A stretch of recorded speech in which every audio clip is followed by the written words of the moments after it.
to the Delaware Recycling Center. I'm Stacy. I'm Brandy. And we're your recycling tour guides.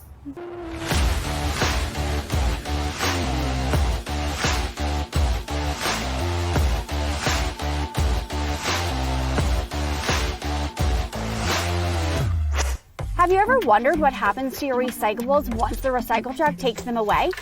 The journey for our recyclables can take them all over the world, but their first stop is right here in Delaware. So we're going to show you exactly what we do here at the Delaware Recycling Center. Before we begin our tour, let's take a quick step back. No, not an actual step back. To ensure you are recycling the right way, never place your recyclables inside a plastic bag. Recyclables should be placed in your bin loose, clean, and dry. If you do put your recyclables in a plastic bag, make sure you empty that plastic bag out and take it back to the grocery store. Never put a plastic bag in your recycle bin. That way, we ensure that all of your recyclables are sorted properly and that plastic bags don't get stuck in or jam our machines. Perfect. Now let's start our tour. When recycle trucks arrive at the recycling center, they are first weighed here at the scale. Inbound trucks drive right onto the scale for weighing. We then empty them out and weigh them again. The difference is the number of recyclables arriving for sorting and processing. I wonder if it's impolite to ask a recycle truck how much it weighs. Next, trucks dump their loose recyclables onto the tipping floor. Get it? Tipping floor? Our front-end loader then scoops up the recyclables and empties them onto the in-feed conveyor belt. This gets the process moving as the recyclables start their journey into the Materials Recovery Facility, or MRF for short. Unfortunately, trash can sometimes end up in our recycling bins.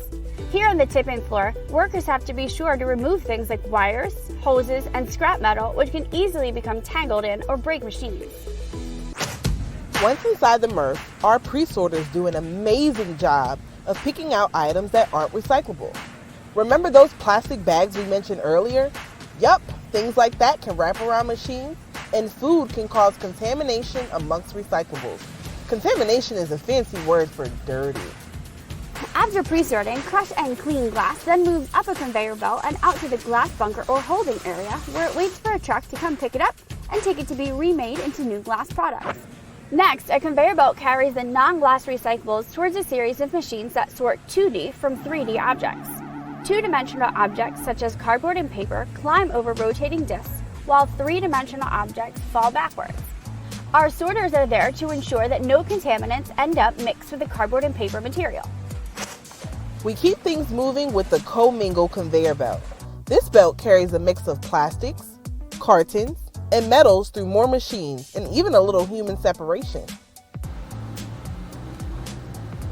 Hey Stacy, do you know where magnets grow? I don't know, Brandy. Where do they grow? In the magnetic field.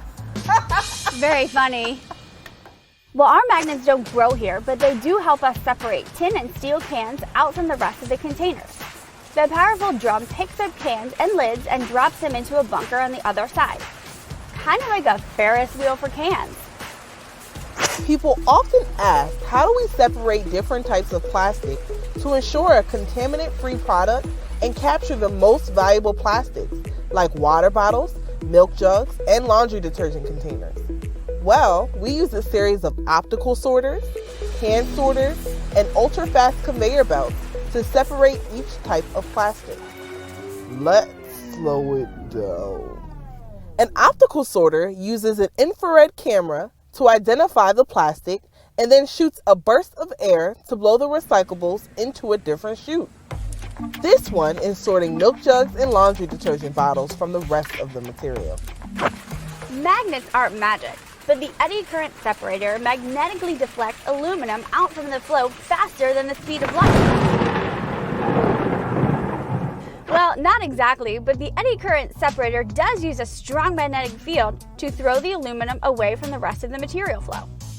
To ensure that we collect as many recyclables as possible, we use quality control agents to collect materials that may have made it past the machine. Perhaps our most unique member of the QC staff is our artificial intelligence robot. You can call it Max. Max can detect any recyclables that may be headed towards the trash. It can simultaneously pick out soda cans and water bottles so that nothing valuable gets sent to the landfill. Once the recyclables are sorted and separated, they're all baled up and held together by steel wire. Each bale can weigh up to a ton or 2,000 pounds.